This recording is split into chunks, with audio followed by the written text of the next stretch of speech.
कालच्या भागामध्ये बिग बॉसने सगळ्या स्पर्धकांना सांगितलं की आता हा गेम संपायला फक्त उरले 10 दिवस आणि जो कोणी हा गेम जिंकेल त्याला मिळेल 25 लाख रुपये बक्षीस म्हणून.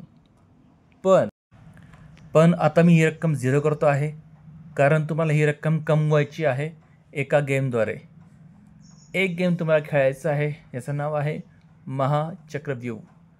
आत्तापर्यंत तुम्ही जे पण गेम खेळलात त्या सगळ्या गेमचा हा बाप आहे. ह्या चक्रव्यूहमध्ये आहे काय, तर झेंडे आहेत, 2 चांदीची विटा आणि 1 सोन्याची विट आहे. प्रत्येक झेंड्याची किंमत आहे 20,000 रुपये. प्रत्येक चांदीच्या विट्याची किंमत आहे 50,000 रुपये आणि सोन्याच्या विट्याची किंमत आहे 2.25 लाख रुपये. मग आता हा गेम खेळणार कसं तुम्ही, तर मी काय करतो आहे, 4 जोड्या करतो आहे. एका जोडीमध्ये एक असेल मार्गदर्शक आणि दुसरं असेल असा स्पर्धक जो त्या चक्रव्यूहमध्ये शिरेल. आता हे तुम्ही ठरवायचं कोण असेल मार्गदर्शक आणि कोणत्या चक्रव्यूहमध्ये जाईल. पण जो पण चक्रव्यूहमध्ये एंट्री करतो आहे त्याच्या डोळ्यावर पट्टी बांधलेली असेल. मार्गदर्शकाचं काम आहे त्याला गाईड करणे, त्याला सांगायचं झेंडा कुठे आहे, वीट कुठे आहे, असं करत करत त्याला एंट्री पॉईंटपासून तर एंड पॉईंटपर्यंत आणायचं आहे. एंड पॉईंटला सोन्याची वीट ठेवली आहे. तुम्ही जर सगळे झेंडे सगळ्या विटा जर आणल्या बाहेर तर तुम्ही जिंकाल 6,25,000 रुपये. मग या स्पर्धेचे आणखी काय नियम आहेत. तुम्हाला हा टास्क पूर्ण करायला मिळतील फक्त 2.5 मिनटे. त्यातल्या त्यात जो पण स्पर्धक त्या चक्रव्यूहमध्ये शिरतोय त्याला त्याच्या गुडघ्यावर रांगावं लागेल, तो उभं राहू शकत नाही. आणि एकदा तुम्ही पुढे आले की तुम्ही मागे पण जाऊ शकत नाही. हे लक्षात ठेवा. तुम्ही जर पूर्ण चक्रव्यूह पार करून बाहेर आले, वेळ जरी उरला असेल तरी तुम्ही माघार घेऊ शकत नाही. अशा प्रकारे चारही टीमनी जर 6,25,000 जिंकले तर एकूण रक्कम होते 25 लाख रुपये. पण त्यापेक्षा जर कमी रक्कम जिंकली 30 रक्कम या वेळेसच्या विजेच्या स्पर्धकाला मिळेल. त्यामुळे मन लावून खेळा. मग आतल्या स्पर्धकांची प्लॅनिंग सुरू झाली की कसा गेम खेळायचा, कसे झेंडे उचलायचे, काय काय उचलायचं, कसं जायचं, राईट लेफ्ट कसं ओळखायचं. डिपीला सांगू लागले की टर्न असेल तर टर्न कसं सांगायचा, राईटला आहे लेफ्टला आहे वगैरे वगैरे.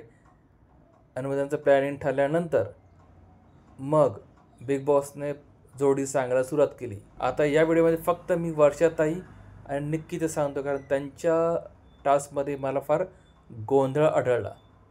तर झालं असं, बिग बॉस म्हणाले की तिसरी जोडी आहे निक्की तांबोळी आणि वर्षा जोगर यांची. मग वर्षाताई म्हणाल्या की मी मार्गदर्शक होईल आणि निक्की त्या चक्रव्यूहमध्ये जाईल. मग त्यांचं प्लॅनिंग सुरू झालं. मग जसं टायमर सुरू झालं निक्की आतमध्ये शिरली. वर्षाताई मला थोडं गोंधळ वाटल्या. त्या राईट लेफ्ट म्हणजे कन्फ्यूज होत्या. पुन्हा मागे पुढे तिला फार कन्फ्यूज केलं निक्कीला त्यांनी. मग त्यांनी 1-2 झेंडे कसे कसे घेतले आणि जेव्हा वर्षाताईंनी तिला चांदीच्या विटापर्यंत जी सेंटर ठेवली तिथपर्यंत आणलं, निक्की चांदीची वीट घ्यायला गेली जी की एका बॉक्सवर ठेवली होती. ती चांदी वीट पडली खाली. निक्की ती बॉक्स घेऊनच निघाली. पण वर्षाताई इतक्या गोंधळल्या होत्या की त्यांना हे पण कळलं नाही की निक्कीने चांदीची वीट न घेता तर बॉक्स घेतला आहे. कशाबशा त्या तिला गाईड करत होत्या, राईट लेफ्ट झेंडा उचल, मागे पुढे.